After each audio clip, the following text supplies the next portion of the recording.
Olá, sejam bem-vindos ao programa Vida de Empresário.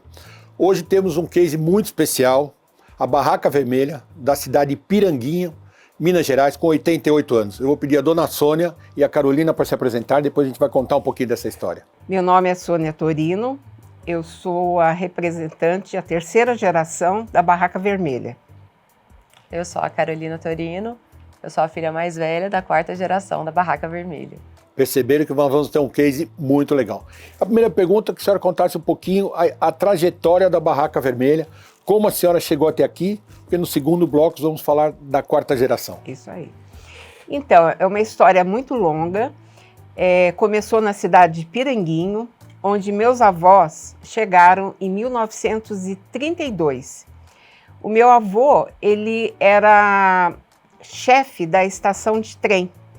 E naquela época, uma cidade pequena, Piranguinho era muito pequenininho, e como é até hoje, né? E eles chegaram e meu avô, trabalhando lá na estação, a minha avó ficava em casa, mas ela era uma quituteira. E com isso, com os anos, ela resolveu ajudar na despesa de casa. Então, o que ela fazia? Ela fazia quitutes como bolinho de chuva, sonho, né? Isso é coisa de vó, né? É, coisa de vó. E ela vendia na janela, porque eles moravam na estação, na própria estação. E ela vendia na janela. Então, os passageiros que chegavam em Piranguinho, desciam, iam tomar um cafezinho, comer um bolinho e tal. E até que ela e a filha dela, Alceia, elas tiveram uma ideia de fazer um docinho de amendoim. E foi feito. A minha tia tinha uma cozinha no quintal, com fogão a lenha. Então começou assim muito primitivo. E com isso elas começaram a vender, até que um dia a minha tia falou para minha avó Matilde: nossa, mas a gente só vende aquilo dos passageiros que descem. E se a gente colocasse moleques dentro do trem para vender? Eu acho que a gente conseguiria divulgar mais. E assim foi feito. O meu avô permitiu e minha tia, ela contratou 2 meninos e eles entravam com a bandeja, né, cheio de pé de moleque, e gritavam assim: olha o pé de moleque de Piranguinho. E com isso, o meu avô, que dava bandeirada para o trem partir, ele só liberava o trem quando os meninos passavam em todos os vagões. É esperto. E isso era muito engraçado, porque muitas vezes os meninos não desciam do trem e o trem tocava para Itajubá. Aí meu avô passava o telégrafo, que na época era isso, né? E falava: manda o menino de volta com os pés de moleque, né? Então era uma história assim bem interessante. E com isso, os doces foram ficando conhecidos, porque Itajubá sempre foi assim, uma cidade universitária. Então, muitas pessoas de São Paulo, do Brasil, iam estudar em Itajubá, na engenharia. E o pé de moleque começou a ficar famoso e tal, até que, em meados de 1965, por aí, o trem de passageiros encerrou. A minha tia ficou apavorada, minha avó ficou apavorada, falou: meu Deus, e agora? Como que a gente vai ganhar vida, né? Porque já estava assim, não era uma empresa, era uma coisa familiar, mas que dava uma renda boa na época, né? E com isso, começaram as dificuldades. Aonde colocar? Aonde que nós vamos vender o pé de moleque? A minha tia já era uma pessoa assim, já era uma empreendedora naquela época. E com isso, o que ela fez? Ela falou: já sei, vou montar uma barraquinha na beira da estrada. Mas, naquela época, não se permitia. A mulher não tinha aquela força, né, que hoje muitas têm. E ela começou a trabalhar no DENIT, na época, né? Trabalhar no sentido assim, de ir lá, tentar conseguir colocar uma barraquinha. E assim foi feito. A barraca, pequenininha, de madeira, foi colocada na beira da estrada. E os meninos que vendiam dentro do trem começaram tinha uns 200 metros para a pessoa chegar até a estrada. Então eles colocavam a bandeja na cabeça e levavam até a barraca. E até hoje é dessa forma. A gente mantém aquela história artesanal, o modo de fazer o pé de moleque, até hoje é artesanal. Então, nessa época, eu já frequentava, porque eu sou nascida e criada aqui em São Paulo, que meu pai veio novinho lá de Minas, né, e casou aqui em São Paulo, mas minhas férias eram em Piranguinho. E minha tia, que era solteira, falava: Sônia, no futuro você tem que tomar conta, você é a única sucessora. Então eu já cresci com o espírito, né, de um dia ser a terceira geração da Barraca Vermelha. E foi o que aconteceu. Quando minha tia já estava assim, mais cansada, minha avó já tinha falecido, então resolvi desbravar para Piranguinho, e lá fui eu. E comecei também a enfrentar dificuldades. De que forma? Eu sou biomédica, eu fazia... Nossa, que diferença! Eu era pesquisadora aqui no Adolfo Lutz, e cheguei em Piranguinho, falei, meu Deus, a gente para tocar um negócio, eu acho que a gente tem que saber fazer. Então, a primeira providência que eu tomei foi entrar na fábrica, aprender a torrar um amendoim, escolher o amendoim, quebrar uma rapadura, fazer um doce, e assim eu fiz. E comecei, dessa forma, a tocar a Barraca Vermelha. Com os anos, sempre assim, muito presente com clientes, na barraca, eu senti a necessidade de dar uma pequena transformada no local, porque tudo que é beira de rodovia é complicado. E a barraquinha sempre foi assim, uma lata, né, feita de lata e tal, até que há 10 anos atrás eu resolvi mudar a fachada e fiz uma barraca maior, tive dificuldades com o DENIT, mas consegui, e hoje está uma apresentação bem mais bonita, e também bem mais bonita. Bem mais bonita, mas aquela essência do doce, do artesanal, mantém até hoje. E a gente tem muita história para contar, muitas pessoas do Brasil todo, teve presidente, vice-presidente, governador, artistas, pessoas que moram na região, no Brasil, todos indo na Barraca Vermelha para comprar. Seu Itamar, que é mineiro.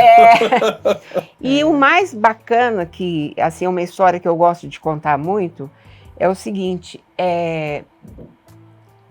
o Carlos Drummond de Andrade foi presenteado com o doce, o pé de moleque da Barraca Vermelha. E nós ficamos assim muito gratos e muito honrados, pois nós recebemos uma carta dele, né? Eu vou falar só um trechinho, não, né? Fique à vontade, a história está maravilhosa, fique sossegado. Um trechinho que ele fala assim: e tenho ainda na boca o sensacional sabor do pé de moleque de Piranguinho, em que me regalou. Parabéns, Piranguinho, você merece uma ode. É um trechinho da carta de Carlos Drummond. Olha, que legal. Então eu tenho essa carta guardada. Vamos mostrar tudo. Muito bacana. Então é isso. Então, após a minha estada lá, casei, tive 3 filhas, aí começa a história da 4ª geração. Mas aí, porque sair de São Paulo, vamos falar assim, biomédica, e vou chamar para chefe de cozinha, vamos chamar assim. Não foi fácil. Não foi fácil. Não. Quer dizer, deve ter tido uma sensação, ou já chegou algum momento que a senhora falou, eu vou desistir. Se eu contasse assim, como é que foi, entendeu? Porque não deve ser fácil. Não. Estudar biomédico já é complicado, tem que estudar muito. Ser pesquisador do Adolfo Lutz é outro. E de repente, com todo respeito, chamar de chefe de cozinha, foi aprender e tal. E assim, sensação de desistência, eu não quero mais. Olha, eu sou filha única. Eu acho assim que quando... porque eu sou uma pessoa assim, que quando eu tomo uma decisão, eu sou firme naquilo que eu almejo, né? E quando eu tomei essa decisão de ir para Piranguinho, eu estava certa daquilo que eu queria. Só que eu não imaginava, porque eu sempre falei isso, você passar férias no interior é diferente de você morar no interior. E com isso, quando eu fui embora para Piranguinho, eu cheguei numa roça, né? Era uma roça. Não tinha supermercado, não tinha telefone, e aqui eu tinha tudo, né? Então, eu acho que a maior dificuldade que eu senti foi estar numa cidade sem recursos e a distância dos meus pais, porque eu não tinha um telefone que falava todo dia, toda hora. Então, isso para mim foi o pior. O fato de aprender, que foi uma decisão que eu tomei, foi difícil, né? Mas essa mudança de pesquisadora para doceira é grande. Mas aquilo que eu falei, era uma coisa que eu determinei e a vontade de aprender era maior do que enfrentar aquela dificuldade. Então, eu acho assim que eu consegui chegar num ponto que eu me senti prazerosa de aprender a fazer o pé de moleque. Mas sofri muito, não foi fácil. Não foi fácil, gente. Na época, eu já estava casada, o meu marido falava assim, tá na hora de você chorar, você não começou a chorar, porque eu chorava todos os dias eu chorava. Aí eu falei, não, João, peraí, eu vou chorar, mas daqui a pouco eu vou recuperar. Mas eu digo o seguinte, que eu não arrependo nem um pouco de ter ido para lá. Com sucesso, com as filhas, tudo... É uma empresa assim que me traz muito prazer, muita honra de tocar uma empresa que é tão conhecida. A graça das minhas filhas também seguirem o mesmo caminho, que eu acho que isso aí foi sensacional, porque poderiam muito bem falar, não, nós não queremos isso, e daí? Para onde que vai a história da barraca? São 88 anos. Só eu já estou há 43 anos no Piranguinho. Então, eu posso dizer que eu me sinto assim realizada. Carolina, vamos para a quarta geração, o que é uma coisa inédita no Brasil, não é fácil, todo mundo está na quarta geração, mas eu queria que agora você contasse um pouquinho da sua história, da sua entrada. Qualquer empresa, quando tem um sucessor, tem um pouco de divergência de opiniões. Então, que você contasse isso tudo e esse crescimento que vocês estão fazendo com a chegada aqui em São Paulo, que é uma loja maravilhosa, tranquila, como o Mário me falou. E eu queria que você contasse um pouquinho dessa história de vocês entrando, a mãe e agora vocês. Como é que foi? Então, desde pequena eu vivi dentro da fábrica, né? Então, a minha infância foi brincar. Onde é a fábrica é um lugar muito grande. Então, acabava que a infância foi brincando naquele lugar. E eu sempre vivi vendo a produção do pé de moleque, chegada de matéria-prima, todo o processo. E eu nunca me vi fazendo outra coisa que não fosse dentro da barraca, né? E eu cresci, né? Eu já sabia que eu queria fazer uma faculdade voltada para a área da administração, né? Alguma coisa. E eu resolvi fazer administração e vim para São Paulo estudar. E aí eu fiquei 2 anos estudando aqui e acabei que resolvi voltar para Itajubá, né, para continuar o estudo lá. E me vi mais ainda, né, preparada para entrar dentro da empresa. E aí, como um sangue novo entrando, né, cheguei, comecei a trazer as inovações, né, para minha mãe, e aí acabou que a gente teve, né, alguns conflitos Você não é diferente de ninguém. Não existe milagre, entendeu? Isso não tem receita de bolo, né? Não existe. E daí fui trazendo certas coisas, minha mãe, não, assim não vai funcionar, vamos fazer assim, não vai funcionar. E aí acabou que eu fui ficando mais quieta, e aí depois de uma viagem que ela fez, ela trouxe uma amostra, né, de um amendoim japonês que estava fazendo um sucesso na região. Ela falou, quer fazer um trem diferente? Então faz aí, vê se você consegue fazer. E aí eu acreditei que aquilo era a minha oportunidade de mostrar, né, o que eu poderia fazer pela marca. E aí eu comecei.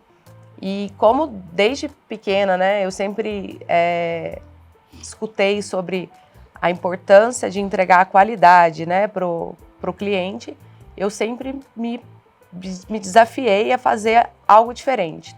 Não bastava fazer simplesmente um amendoim, né, japonês.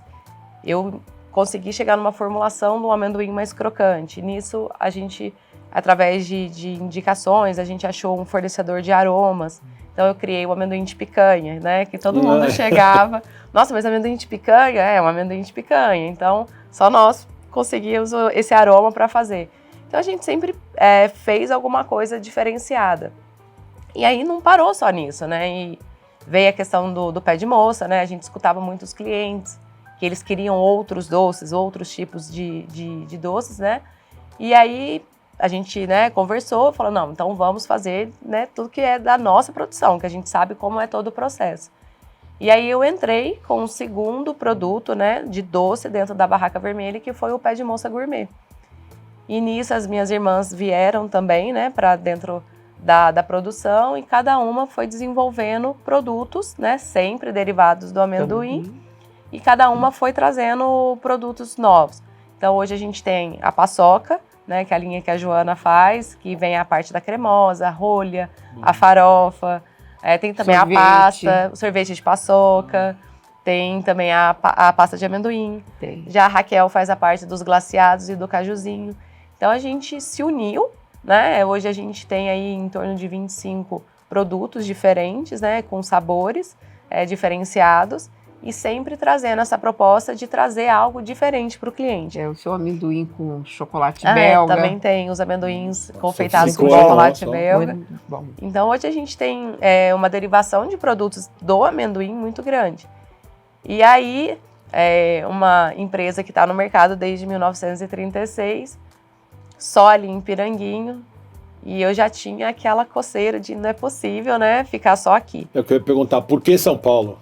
Na verdade, quando eu entrei, né, na barraca mesmo ativamente, que eu comecei com a produção, eu entendi que só ali não era mais o suficiente. Então eu comecei a distribuir os produtos pelo Brasil. Então hoje a gente tem produtos Barraca Vermelha praticamente em todos os estados. Mas loja própria não tinha, né? Isso era uma barreira que era inegociável. Barraca Vermelha, só Piranguinho, só Piranguinho. Uma das dificuldades que já falou foi essa. E aí, mãe, não, vamos lá. Não, mas agora eu vou. Não. E eu vi que, assim, né, eu tinha que mostrar também para ela que eu estava preparada para assumir essa questão desse projeto, né? Não era simplesmente só vamos abrir e ver o que vai dar. Eu vi que eu precisava provar para ela que, né, eu tinha esse potencial para fazer. E aí veio uma viagem, né, que a gente fez, e aí nessa viagem eu falei, mãe, a hora é agora. Agora eu vou com você, sem você, através de você. E o mais bonitinho é que quando eu ia questionar alguma coisa, né, com relação a São Paulo, ela olhava para mim e falava assim, confia. Eu sei bem como é que é. Entendeu? E realmente eu confio muito nela. Ela é muito danadinha. Aí eu peguei e falei, mãe, eu falava assim, mãe, confia que vai dar certo. E aí foi, né, desde dessa conversa, né, já tem um ano e alguns meses que a gente conversou, e aí quando ela falou, não, Carol, vai. E aí eu peguei nessa oportunidade, e aí foi um processo aí de praticamente um ano de construção, né, de achar o local, reformar, e eu acho que as coisas quando vão dando certo, eu acho que tudo vai somando. A gente achou uma casa de 1910, nós somos de 36, né, então a casa era super antiga. Quando a arquiteta viu, ela falou, meu Deus, Carol, mas uma casa de 1910. Eu falei, é essa casa, vamos trabalhar essa história, né? Porque tem muita história aqui. E daí foram, né, várias adaptações, e hoje a gente conseguiu, né, construir uma loja muito bacana. A gente tem um espaço para o cliente ir lá, tomar um café, comer um pão de queijo e uma simplesmente perdição. esbaldar em amendoim. E outra coisa que vou complementar é o seguinte, eu sempre segui a política da minha tia, que era entregar para os fregueses um pé de moleque fresquinho, quentinho. Então, quando a Carol, lá, a gente faz isso. À medida que vai vendendo, os meninos já estão fazendo o pé de moleque e que chega na barraca quente. Aí falei para Carol, quando ela falou assim, mãe, em São Paulo, falou, Carol, só que São Paulo nós temos que seguir, né, O mesmo padrão. o mesmo padrão, né? Então aqui na nossa loja nós fizemos a cozinha industrial e a gente faz, né, o doce na hora. Quer dizer, o movimento lá é muito grande, então a pessoa come o doce quentinho. Aqui já estamos dando início, o movimento está crescendo. Não, vai crescer mas porque vai vocês são crescer conhecidos. muito, então vai ser bem bacana. E aí, Carol, continua então. A sua trajetória não é fácil, eu sei que não é fácil. Como é que foi com as suas irmãs também entrando, porque você disse que é a mais velha, né? Só a mais velha. Como é que foram as suas irmãs entrando, querendo entrar, porque sua mãe falou que elas quiseram, então isso é ótimo, né? Como é que foi essa entrada também e se houve divergências ou não? Porque eu ouço irmãos falando, eu jamais seria sócia dos meus irmãos. E eu sei que vocês se dão, lógico, nem tudo é maravilha, a gente sabe, não tem milagre, mas eu sei que vocês se dão otimamente bem. Tem divergência, vai existir em qualquer lugar do mundo, como a gente sabe, sociedade. Mas eu queria que você contasse um pouquinho também sobre isso. Na verdade, foi muito tranquilo, né? Essa questão das minhas irmãs comigo, porque como a gente já tem esse trabalho, né, do atacado lá em Piranguinho para o Brasil, a gente já trabalhava juntas, né? Então, acaba que é uma coisa muito natural, né? E trazer os produtos para São Paulo foi mais uma somatória, porque não adiantava eu trazer só os meus produtos, fabricar o pé de moleque, porque isso não é a barraca vermelha. A barraca vermelha é a somatória de todos os produtos. E eu acho muito legal, assim, que às vezes eu preciso, né, trocar uma ideia assim, o que vocês acham? Você quem sabe. E aí eu fico assim, meu Deus, eu quero a opinião, mas ao mesmo tempo eu sei que elas ficam assim, mas é para dar opinião mesmo, aí fica todo mundo, né, se unindo. Então a gente vai conversando, vai ajustando os pontos, mas assim, foi muito tranquilo. E como é que é conhecido Piranguinho hoje? Hoje Piranguinho... E as suas concorrentes? Porque vocês foram pioneiros. Na verdade, somos os pioneiros, né? Começou com a Barraca Vermelha. Somos conhecidos hoje como a capital nacional do pé de moleque. Somos em 12 produtores, né? É isso? Eu acho que são 12 produtores. São independentes, né? Cada um com a sua receita. E...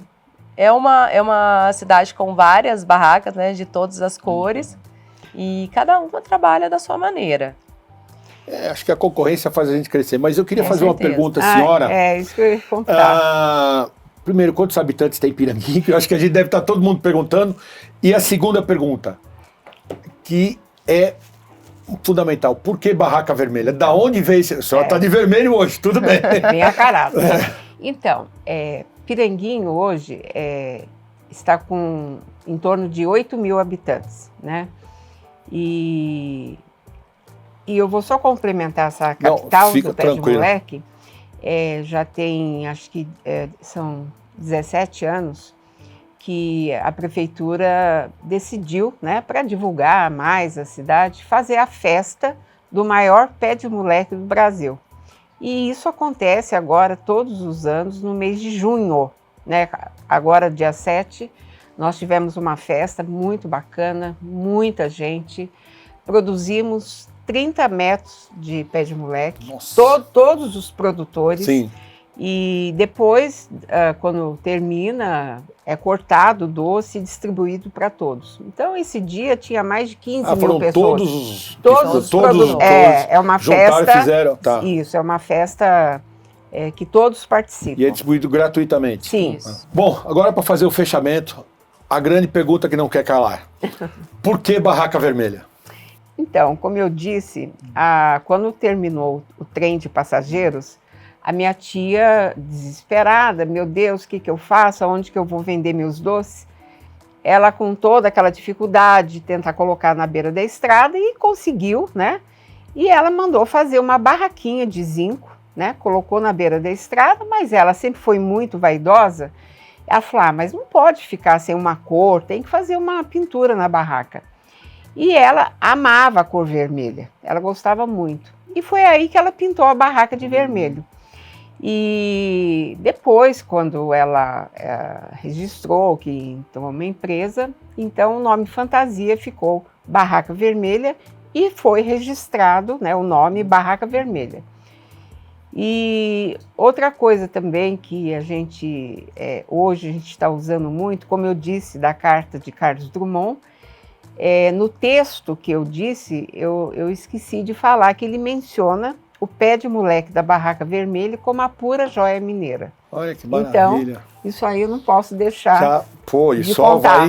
Vai Dito por Carlos Drummond de Andrade, não é para qualquer um. A pura joia mineira, não posso deixar. Olha, eu quero agradecer muito, agradeço ao Mário de coração, que o Mário é uma pessoa muito querida, tenho um carinho por ele muito grande. Ai, que bom. E vocês estão com a loja aqui em São Paulo, eu queria que você falasse o endereço aqui de São Paulo, antes de a gente encerrar, porque é um produto maravilhoso, com muita qualidade. Pena que eu sou diabético, não posso comer muito, mas é maravilhoso. Mas eu queria que você falasse, para a gente encerrar mesmo, o endereço aqui de São Paulo. Depois a gente vai colocar, mas só deixar bem gravado direitinho. Quero aproveitar também para agradecer o convite aí, Domingos. Tati, obrigado pela recepção dos meninos.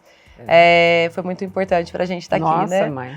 A gente está na João Ramalho, 1103 em Perdizes, aqui em São Paulo. A gente não estamos ainda no iFood, mas estamos com delivery no próprio Instagram da barraca, tem lá o link, que daí já é direcionado para o nosso atendimento. Se você gosta de doce, pé de moleque, de amendoim, não perca. Primeiro eu quero entregar um livro para vocês, de presente. Ai, que legal. Obrigada. Agradecer muito, muito carinho por Muito a senhora ter obrigada vindo de pelo Piranguinho. Pois é. Obrigado, muito obrigada, viu, pelo Olha, convite. seja bem-vindo sempre, Muito a hora que a obrigada. senhora quiser. E eu prometo que assim que o Mário estiver lá e vocês, eu vou tomar um café Isso vai mesmo. para a gente conversar. E eu Vamos vou fazer um regime. convidados. Vou fazer um regime para poder comer um pouquinho. Tá Isso bom. aí. Muito obrigado de obrigada. coração a Agradeço. vocês, viu? Muito obrigada. Se você quer ver este e outros programas, veja pelo nosso link ou pelas nossas redes sociais.